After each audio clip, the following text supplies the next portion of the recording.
ये कहानी एक ऐसे लड़के की है जो अमेरिका से पेरिस अपनी स्टडी पूरी करने के लिए आता है, लेकिन यहाँ वो ऐसे दो अजीब भाई बहन से मिलता है जो आपस में इतने ज्यादा ओपन होते हैं कि जिसे देखकर आपके भी होश उड़ जाएंगे। इस मूवी का नाम है ड्रीमर्स, जो कि 2003 में रिलीज हुई थी।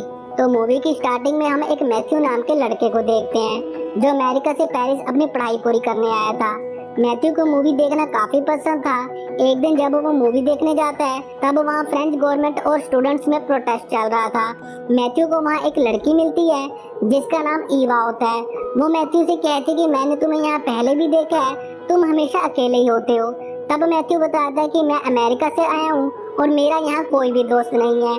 तब ईवा उसे अपने भाई से मिलवाती है जिसका नाम गैरल होता है। अब ये तीनों बैठकर बातें कर रहे होते हैं कि तभी वहाँ पुलिस लाठीचार्ज कर देती है, जिससे बचकर ये तीनों वहाँ से भाग जाते हैं। अब मैथ्यू उनसे मिलकर काफी खुश था क्योंकि उसे नए दोस्त मिल गए थे। अब घर पहुंचकर मैथ्यू अपनी मॉम को एक लेटर लिखता है, लेकिन जब से वो ईवा से मिला है तब से वो बस उसके बारे में ही सोचता रहता है। अगली सुबह मैथ्यू को गैरल की कॉल आती है और वो उसे अपने घर पर खाने पर बुलाता है। मैथ्यू जब उसके घर पर जाता है तब ईवा उसे अपनी मॉम से मिलवाती है। उसकी मॉम मैथ्यू को देखकर काफी खुश होती है क्योंकि वो भी एक अमेरिकन थी। इसके बाद मैथ्यू ईवा के फादर से मिलता है जो कि एक राइटर थे। अब लंच करते समय ईवा के फादर बहुत सारा ज्ञान बांटने लगते हैं, पर मैथ्यू का ध्यान तो बस ईवा पर ही टिका हुआ था।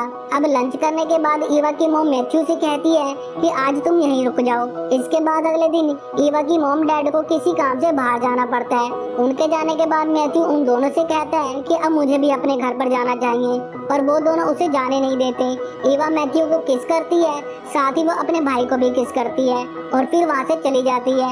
अब ये देखकर मैथ्यू को काफी अजीब लगता है। इसके बाद गैरल उसे उसका कमरा दिखाता है। अब रात को मैथ्यू को सुसु आता है और जब वो सुसु कर बाथरूम से वापस आ रहा था तब उसकी नजर उन दोनों भाई बहन पर पड़ती है जो बिना कपड़ों के बिल्कुल नंगे ही एक बेड पर सो रहे थे।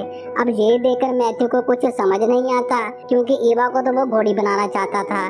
खैर वो चुपचाप अपने कमरे में जाकर सो जाता है। इसके बाद अगली सुबह ईवा मैथ्यू को जगाने आती है और उसे एक होठों पर किस करती है। अब किस से तो उसे मजा आ जाता है, लेकिन वो ईवा को देखकर काफी हैरान हो रहा था क्योंकि ईवा ने बहुत ही छोटी सी पैंटी पहन रखी थी। इसके बाद ईवा उसे बाथरूम में ले जाती है जहाँ गैरल पहले से ही बिना कपड़ों के नहा रहा था। ये देखकर मैथ्यू उससे कहता है कि तुम्हारी बहन यहाँ पर है और तुम बिना कपड़ों के उसके सामने कैसे आ सकते हो, जिस पर वो दोनों कहते हैं कि हम दोनों काफी हद तक एक जैसे ही हैं, इसलिए हम लोग ये सब करने में शर्म नहीं करते। इसके बाद गैरल मैथ्यू से कहता है कि हमारे मॉम डैड 1 महीने तक घर पर नहीं आएंगे, इसलिए तुम हमारे साथ यहीं रुक जाओ। और मैथ्यू कहता है कि अभी हम एक दूसरे को अच्छे से जानते भी नहीं हैं और तुम मुझे अपने घर पर रुकने को बोल रहे हो।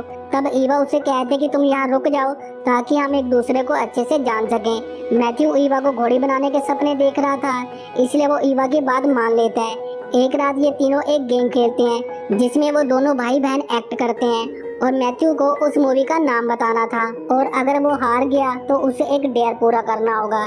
यहाँ पर मैथ्यू ये गेम जीत जाता है। अब वो दोनों उसे कहते हैं कि हमें ऐसे ही किसी इंसान की तलाश थी जिसके साथ हम एक डेयर पूरा कर सकें। अब इसके बाद ये तीनों एक आर्ट गैलरी में जाते हैं जहाँ पर वो तीनों रेस लगाते हैं और यही उनका डेयर था।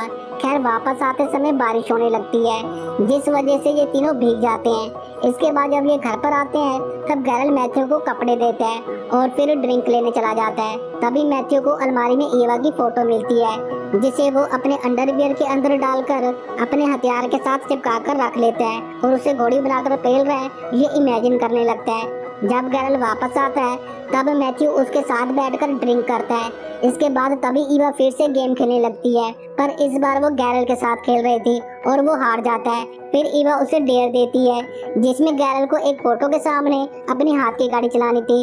गैरल बिना किसी परेशानी के उन दोनों के सामने ही अपना हथियार निकालकर अपनी हाथ की गाड़ी चलाना शुरू कर देता है। ईवा के लिए तो ये सब नॉर्मल था, पर मैथ्यू की ये सब देखकर फट जाती है।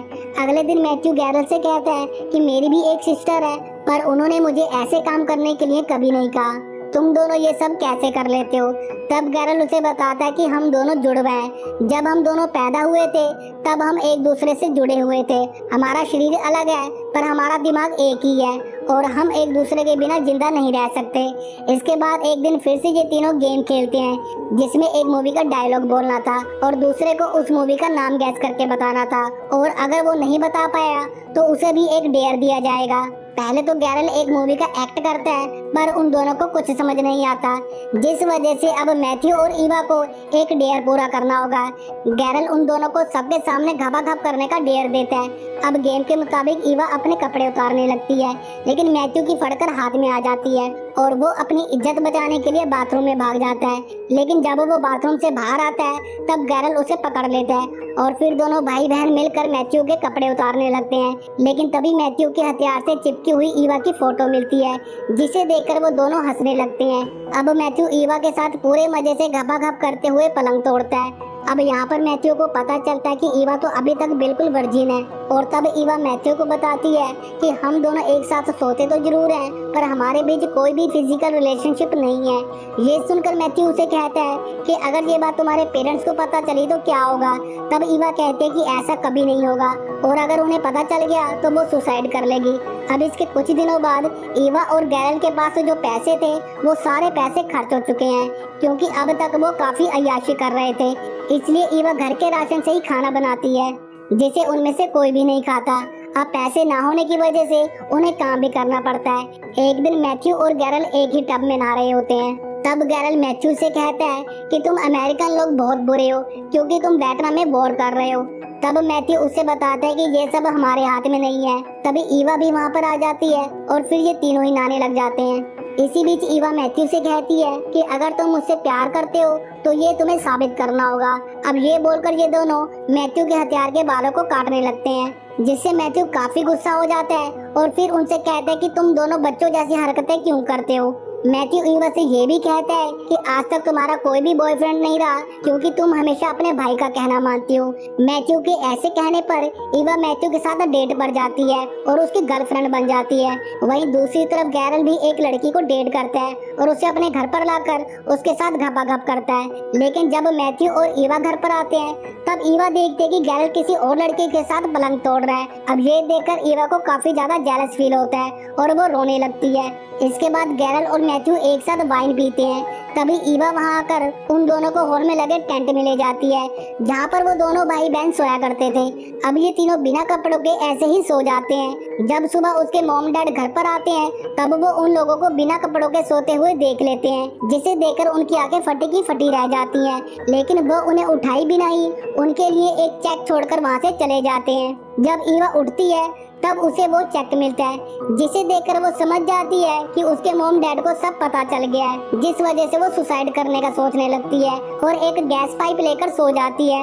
लेकिन तभी बाहर रेवोल्यूशन चल रहा था, जिस वजह से एक पत्थर खिड़की का शीशा तोड़कर घर के अंदर आ जाता है, जिससे ये तीनों जाग जाते हैं और फिर ये तीनों भी उस रेवोल्यूशन में शामिल हो जाते हैं। लेकिन गैरल सबसे आगे जाकर रास्ता रोक रहे पुलिस वालों पर पत्थर फेंकने लगता है। मैथ्यू उसे काफी समझाता है पर वो कुछ भी नहीं समझता।